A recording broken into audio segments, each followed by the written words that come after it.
Welcome back. I hope you all had an opportunity for some coffee and some conversation and to enjoy Daria's artwork. NATO has played a key role in the Ukraine conflict, providing weaponry, intelligence, and moral support. Its members have also offered safe haven for refugees. But what more can it do, should it do, will it do? Let me invite our host, Андерс Фог Расмуссен, back to the stage for a special conversation with Mircea Geoana, the Deputy Secretary General of NATO, who joins us live now from Brussels. Андерс.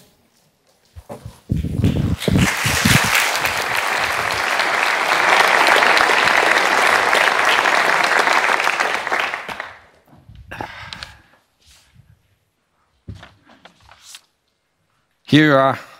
What a pleasure to see you again, Deputy Secretary General. Dear Mircea, thanks for joining the Copenhagen Democracy Summit. I will start with a very broad question. By the end of this month, we are having the NATO summit in Madrid, and you're going to approve a new strategic concept.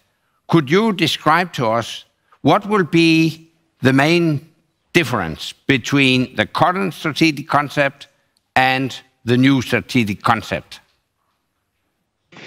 Thank you so much, dear Secretary General, dear Prime Minister. Best regards from Jens Stoltenberg. I'm privileged to be part of this great conference. We are only 19 days away from the summit of NATO in Madrid. We anticipate not only a historic summit, but a transformative summit. And the strategic concept, which is the second most important document after the Washington Treaty in everything we do, will be our guide, will be our direction for the next decade. So it's a very important document.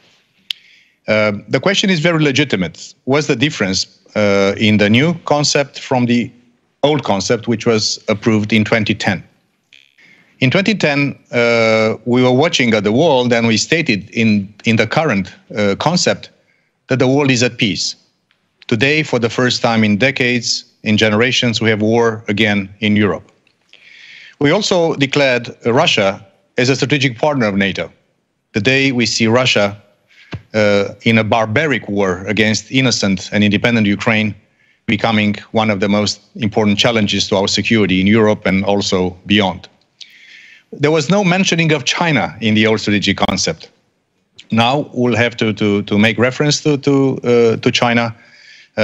China is not an adversary for NATO, but it's a massive transformative player in world affairs, and we have to look into account and take into account the implications of China's rise on our own security in the Euro-Atlantic area. There was not that much reference to resilience in the first concept. Now resilience is a massive topic, not only because of the war, but also because of COVID, and because of the beginning of some form of deglobalization and supply chain problems that we see. We also will have far more emphasis on new technologies, and we call emerging disruptive technologies. And our leaders will also adopt, for the first time ever, a defense innovation accelerator for the North Atlantic, Diana, and we will be launching for the first time ever an innovation fund of NATO, which is again a game changer. So yes, this will be a massively transformed world, and a new concept will reflect an era of great power competition, where conflict is not only possible, but seems to be an instrument of choice. And of course, like always, NATO will look at the current situation, but also try to imagine the future and try to carve the way forward. A transformative summit indeed. Indeed. So there will now be more focus on territorial defense of our eastern allies. In that respect, I would like to ask you, do you foresee that NATO will permanently station NATO troops in eastern allied countries, permanent bases in the Baltics, in Poland, maybe also in your home country, Romania? Do you foresee permanent basing of NATO troops in the East? As we speak, this will be one of the most important decisions that our leaders will take in Madrid. We are now working on a fundamental transformation of NATO's posture, presence, and deterrence and defense on the eastern flank ever. You remember that, and we remember that in 1997, when NATO and Russia, we signed the NATO-Russia Founding Act, that Russia took the obligation, which is also UN Charter, OAC documents, took the obligation to basically not be a threat to its neighbors. Look at what's going on. Not to threaten with force countries in Europe. Look at what they're doing. So in a way, the reservation that we had in 1997 to put more significant forces on a more permanent nature in the eastern flank, in the new NATO allies, is now void because Russia basically walked away from the arrangement and the agreement with us. So yes, in Madrid, our leaders will take significant decisions to fundamentally change our posture. This will be not only more presence on the ground. By the way, I salute the decision that Chancellor Scholz took just 2 days ago when visiting Vilnius in Lithuania for Germany, who is the lead nation of that battle group, to beef up the presence up to a level of a brigade. But what's new is not only the quantity, which should be, of course, sustainable and flexible, but is the quality of what we'll be doing. So we'll be doing not only land, but also air, we'll also do sea, we'll do cyber, we'll do space. We'll be pre-positioning equipments for us to be able to reinforce faster and with great efficiency and velocity. We'll be looking into a new architecture of air and missile defense systems, because that's an important thing. We'll be looking into, for the first time ever, that all these forces will be under the command of NATO, under the command of the Supreme Allied SACEUR, which is also new. So this will not be only in terms of volumes, but also be in terms of the quality. So multi-domain, very agile, and this is one of the most important decisions that our leaders will take in Madrid.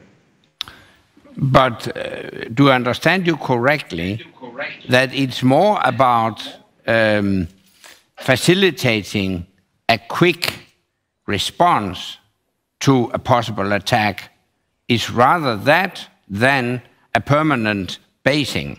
Permanent bases will be a bit different from deployment of facilities so that you can react in a much quicker way.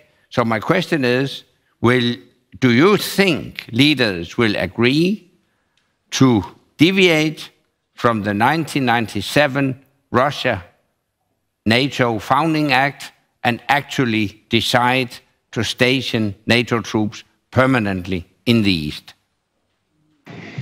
I cannot prejudge what leaders will do, but I can anticipate that they will do exactly that. Russia has basically voided of its content the 1997 NATO-Russia Founding Act. It was not us. They invaded, occupied illegally Crimea in 2014. Then the 4 relatively small-sized battle groups in the Baltic countries and in Poland were established. So yes, I can say that we'll be ensuring to the eastern flank state-of-the-art, permanent, and we'll be moving from tripwire, which was the original idea of this light battle group presence in the Baltic region and in Poland. Now we'll have 8 battle groups, including in the southeast, in Bulgaria, in Romania, in Slovakia, and Hungary. And they will beefed up to even higher level. So we are basically taking into account the fact that Russia is an aggressive and unpredictable player. So yes, we'll be going to a new generation of our presence in the East. And I can say, as a Romanian, that now we can witness the full integration of the new allies into NATO, also from a deterrence and defense perspective. So we'll be offering these countries the same quality of defense and deterrence like we offer to our Western allies in Europe. That's a massive transformation. And that's what our leaders, I'm convinced, will be doing in Madrid. Thank you very much. Now, Finland and Sweden have applied for membership of NATO. Turkey has so far objected. So my question is, we know that Finland and Sweden will be invited to participate in the summit in Madrid. Do you think that the Madrid summit will be the event where the two countries will be invited to join NATO? In other words, do you think the Turkish concerns will be solved before the summit? Finland and Sweden are the closest partners of NATO already. And the fact that after many, many years of neutrality, because of the aggressiveness of Russia, they decided to join NATO, this is wonderful news. They are superb democracies, they are impeccable militaries, and they have a level of interoperability with NATO already, which will make them great new additions to NATO. They will strengthen the Baltic Sea security, but I think they will be contributing much more to the overall transatlantic and Euro-Atlantic security. They are impeccable partners and very important future allies of ours. Of course, in NATO, as you all very know from your very successful tenure as our Secretary General, that allies have concerns. And Turkey has some concerns that are legitimate when it comes to terrorism. This is a country which is an important ally. No other country in NATO has suffered more terrorist attacks than Turkey has. They are hosting millions and millions of refugees from many areas of difficult situations. And we always take the concerns of allies very seriously. As we speak, there are discussions and consultations and negotiations between the interested parties. Secretary General Stoltenberg offered his good offices to all sides. We hope to have all three parties involved also here in NATO HQ, and we'll do our utmost to make sure that they will be reaching a mutually convenient solution. I will not rush into indicating timetables, but we are confident that Sweden and Finland will join our ranks.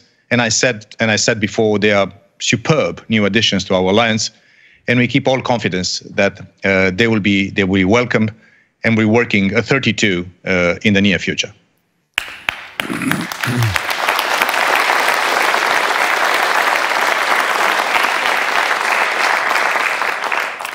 But of course, time is of the essence here, because both Finland and Sweden will be vulnerable and may be subject to attacks from Russia in the interim period. So the question is, which process do you foresee? How long will it take? And in the meantime, the security guarantees for Finland and Sweden will be provided, I think, by individual allies. Do you feel confident that such security guarantees will be provided, and are they sufficient? First of all, of course, we'll do our best to shorten this interim period, because as you know, Article 5 will apply and does apply to any ally only after the ratification process in all national parliaments would have been completed. I salute the decision of the US Senate yesterday. I believe the specialized committees in the US Senate indicated an expeditious ratification process before the summer break in the US Senate. And I think there will be a quite compressed timetable in terms of ratification. Only after that, the instrument of notification will be presented to the State Department, the depository of the Washington Treaty, and only from that second, Article 5 does apply. In the interim, and of course we are all interested to shorten this period in between accession and admission into NATO. There are a number of things that we are working upon together. Number one, the Finnish army is formidable. The Swedish army is formidable. So in themselves, they are a deterrent factor The second thing that we are already organizing lots of exercises together.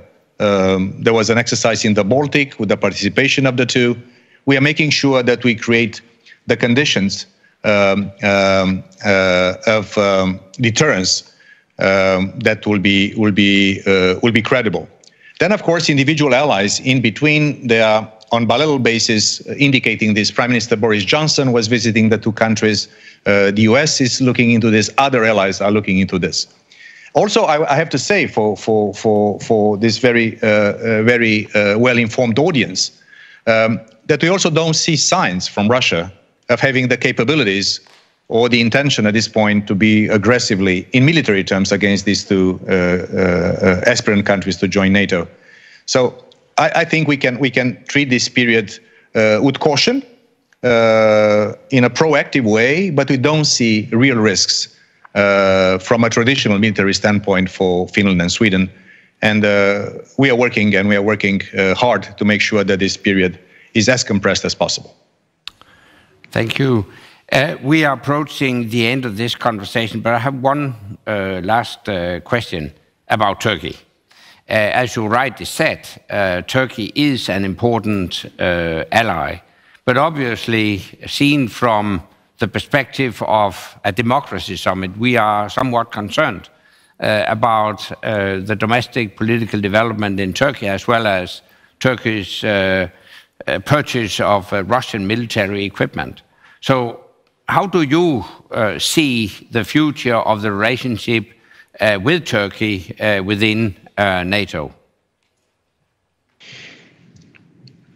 You know, just recently, Turkey and Greece celebrated 70 years since joined our alliance. They joined together in 1952. And the history of the alliance, as you well know, has not always been, you know, impeccable in terms of things amongst allies. Sometimes there are questions that the allies do not see eye to eye. It was the Suez Canal crisis. There were many things that happened. There was so that's a democracy in action, if you want. Also in Madrid, in the strategic concept, to reconfirm our values of freedom, of liberty, and the rule of law. This is something that unites all of us. And I'm absolutely confident that Turkey and other allies will continue to be very important contributors to our security. And I have to say that Turkey has played and is playing a massive role also in our support to Ukraine. They've been blocking the Black Sea from additional entrance of Russian warships. Already the blockade of the Black Sea ports of Ukraine is also very, very complicated. They try to be constructive and find a political solution. So I'm very confident that Turkey and all other allies will stay the course of our democratic alliance. And when there are issues, they need to be addressed, and they are addressed. And that's the beauty of NATO, that we always find a way forward. And Turkey continues to be and will always be a very important ally in our unique alliance of democracies from Europe and North America. Yeah, thank you very much. It reminds me that Turkey was also opposed to my election as Secretary General of NATO. We found a solution, and I think you're right. We will find a solution. And you did great. Thank you very much, Deputy Secretary General. Thank you.